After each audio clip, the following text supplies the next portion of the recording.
क्या थर्ड आई सबके पास होती है एंड बिफोर दैट थर्ड आई होती क्या है? जो चीजें दूसरे लोग नहीं देख सकते वो लोग देख सकते हैं जिनकी थर्ड आई अवेकन्ड है। क्या नेचुरली भी कोई बच्चा थर्ड आई के साथ बॉर्न होता है? Because they can see something we can not see. तो लोगों को अपना भी दिखाई देता है, दूसरों का भी दिखाई देता है। मतलब आपको भगवान ने गिफ्ट दे दी है कि जो बाकी नहीं देख सकते वो अब आप देख सकते हैं। क्या थर्ड आई से ब्लैक मैजिक डिटेक्ट हो सकता है? आपको पता चल जाएगा समथिंग इज नॉट राइट। ये भी पता चल जाएगा घर के किस सदस्य ने कराया है। तो थर्ड आई ओपनिंग और मेंटल इमेजिनेशन में क्या डिफरेंस होता है?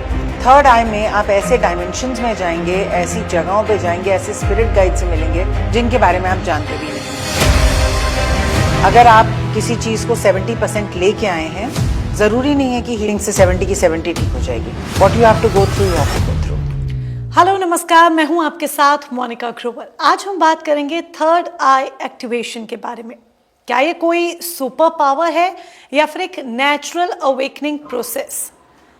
क्या थर्ड आई ओपन एक्चुअल में होती है, एक्टिवेट एक्चुअल में होती है, या ये सिर्फ कहने भर की बात है?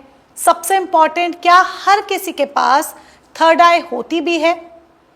और अगर आपको वो साइंस दिख रहे हैं कि आपकी थर्ड आई एक्टिवेट हो रही है, तो आपको डरने की जरूरत है या इसे समझने की जरूरत है? Let's start this deep conversation with one and only doctor Manmeet Kumar. Welcome ma'am. Thank you. सबसे पहले तो हम यही समझेंगे कि क्या थर्ड आई सबके पास होती है एंड बिफोर दैट थर्ड आई होती क्या है? जी, थर्ड आई मोनिका, जैसे आप जानते हैं हम सब हिंदूज हैं और हम शिवा का जो तीसरा नेत्र होता है, जिसको कहते हैं कि जब उनका तीसरा नेत्र खुलता है तो पूरी प्रलय आ जाती है।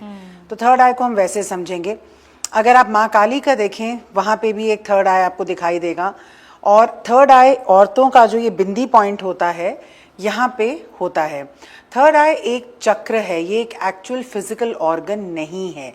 ये एक चक्र है और इसको कहते हैं the seat of psychic abilities. मतलब जितने भी आपके साइकिक एक्सपीरियंसेस हैं, ये थर्ड आई से ही जुड़े हुए हैं।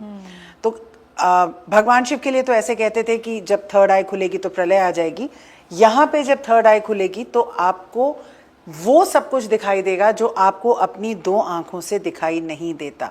Which means paranormal, which means intuition, which means जो चीज़ें दूसरे लोग नहीं देख सकते वो लोग देख सकते हैं जिनकी थर्ड आई अवेकन्ड है। तो क्या ये गिफ्ट है? ये एक गिफ्ट है डेफिनेटली, और जेनरेशन से चला आता है। जैसे मेरी परदादी साइकिक थी। तो और मैं अपने बच्चों में भी देखती रहती हूँ कि एबिलिटीज गिफ्टेड हैं। अब उसको यूज़ करें या नहीं करें, दैट इज़ डिफरेंट, बट ये एक गिफ्ट है। लेकिन इसका पार्ट 2 ये है कि ये सीखा भी जा सकता है। So it is like a chakra जिसको आप अवेकन करना सीख सकते हैं। जो हम ऑटोमेटिक राइटिंग में सिखाते हैं, साइकिक कोर्स में सिखाते हैं। साइकिक एबिलिटीज जो होती हैं वो थर्ड आई चक्रा से कनेक्टेड होती हैं। तो साइकिक एबिलिटीज मतलब जो दूसरों को सुनाई नहीं देता वो आवाज़ें आपको सुनाई देना, जो दूसरों को दिखाई नहीं देता वो दिखाई देना। जैसे अगर मैं यहाँ बैठी हूँ, आप मुझे देख सकती हैं, लेकिन मैं आपका सारा ऑरा एनर्जी रीड कर सकती हूँ क्योंकि मेरी थर्ड आई एक्टिवेटेड है। तो थर्ड आई एक स्पिरिचुअल पाथ का बहुत ही इम्पोर्टेंट टूल है। तो आपके सामने, यानी कि कोई भी अगर व्यक्ति है, कोई भी पर्सन है, आप उसका ऑरा सामने से बैठे बैठे तुरंत रीड कर सकती हैं आराम से। तो क्या ये थर्ड आई एक्टिवेट हर साइकिक की होती है? हर साइकिक की थर्ड आई एक्टिवेटेड होती है।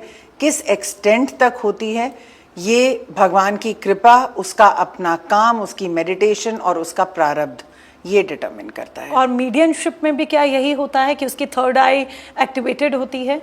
मीडियम्स की थर्ड आई एक्टिवेटेड होनी ज़रूरी नहीं है। मीडियम्स फ्यूचर नहीं देखते। मीडियम्स कनेक्ट करते हैं सोल्स के साथ, जो डिपार्टेड सोल्स होते हैं। तो मीडियम्स अपनी एम्पैथी से कनेक्ट कर सकते हैं, अपने हार्ट चक्रा से कनेक्ट कर सकते हैं, सोल के साथ क्लियर ऑडियंस से कनेक्ट कर सकते हैं। मतलब वो उनकी बातें सुन सकते हैं। तो इसमें देखने का जो विजुअल है उसकी ज़रूरत नहीं है। मान लीजिए 100 लोग हैं, 100 पीपल, उसमें से आप कितना कहेंगे कि इसमें से कितने लोग ऐसे होंगे जिनकी थर्ड आई एक्टिवेटेड होगी? ओनली 1%। ये इतना रेयर है क्योंकि ना हमें ये सिखाया जाता है स्कूल्स में, ना हमें बताया जाता है। और हम देखिए कैसी सोसाइटी में रहते हैं आजकल, हम एक ऐसी सोसाइटी में रहते हैं जहाँ पे आर्टिफिशियल इंटेलिजेंस, लॉजिक, रीजनिंग, यही चीज़ें हैं। जब एआई नहीं आया था तो भी आप बुक्स देखते थे, उसमें क्या होता था logical reasoning, book 1, book 2, book 3। तो हम अपने आप को कंप्यूटर्स बनाए जा रहे हैं।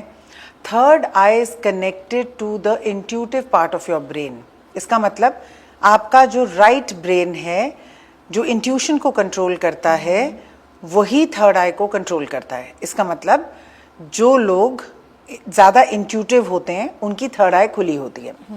अब सोसाइटी कैसी है हमारी, हर चीज़ logical, reasoning, data driven, history driven. अगर आपने कुछ किया है तो बताइए क्या प्रूफ है इसका, हाँ। या क्या एविडेंस है, crime.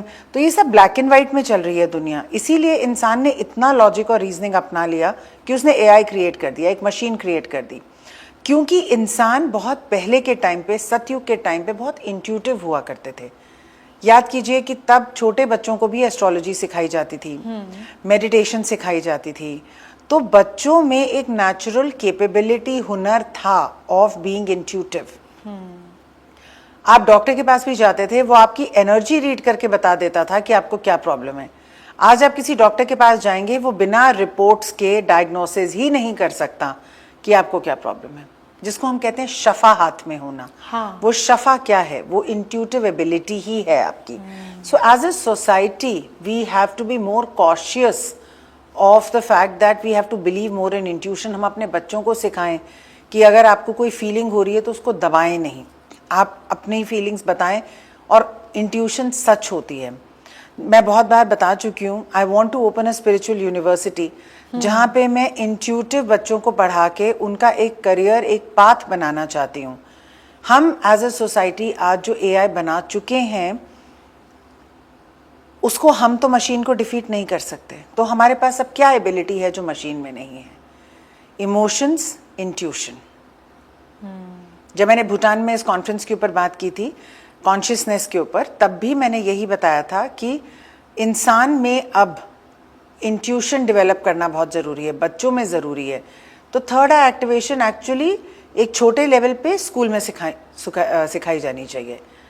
Schools can be a very important medium for the development of intuition in the world and the society. और ये सिखाई जानी चाहिए बच्चों को शुरुआत से। मेडिटेशन से आप शुरू कीजिए। आप नॉर्मल मेडिटेशन में देखेंगे, देखिए त्राटक क्या है? त्राटक एक योगिक टेक्निक है जिससे आप थर्ड आई एक्टिवेट करते हैं और आपका फोकस एंड कंसंट्रेशन बढ़ता है। तो इसका मतलब पहले भी तो सिखाई जाती थी। आज भी जब 10th 12th के बच्चों को अपने बोर्ड्स में अच्छा प्रिपेयर करना होता है तो वो त्राटक करते हैं। बहुत सारे ऑडियंस त्राटक के साथ रिलेट भी करती होगी। तो इसी का फॉर्म है, थर्ड आई एक्टिवेशन का ही फॉर्म त्राटक है।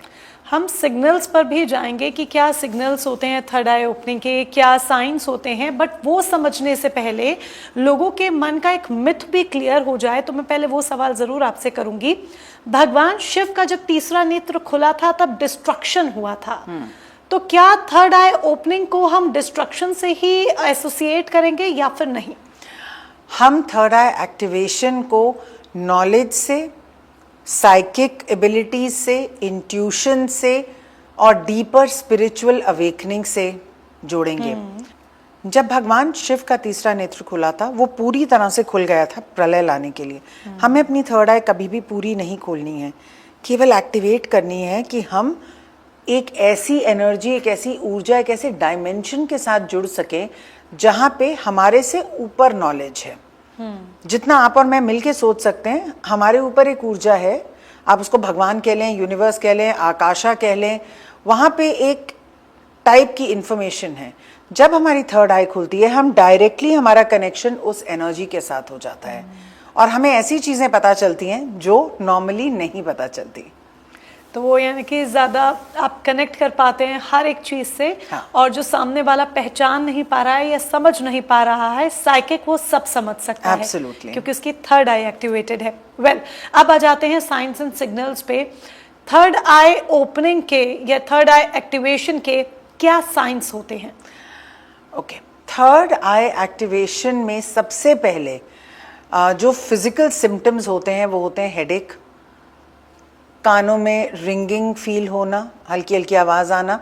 अब कोई डॉक्टर होगा तो कहेगा ये सारी चीज़ें तो साइनस या वर्टिगो या ऐसे भी हो सकती हैं, माइग्रेन में भी हो सकती हैं, लेकिन आपको पता चल जाएगा कब ये एक नेचुरल बीमारी है और कब नहीं। तो हल्का हेडेक होना शुरू हो जाता है। बड़े लोगों को यहाँ पे बिंदी पॉइंट पे दबाव फील होना शुरू होता है जब वो मेडिटेशन करते हैं। थ्रॉबिंग फील होता है, झनझनाहट फील होती है, इंट्यूशन बड़ी एनहांस हो जाती है। जैसे सडनली चलते चलते वो बोलेंगे अरे आज तो पक्का बारिश होगी, लेकिन उनको कोई आइडिया नहीं है कि बारिश, उन्होंने ऐसा क्यों बोला। तो सेकंड साइन ये है कि वो जब बोलते हैं तो उसके बाद उनको ये लगने लग जाता है कि ज़्यादातर अब जो मैं बोल रहा हूँ वैसा ही हो रहा है। एक एबिलिटी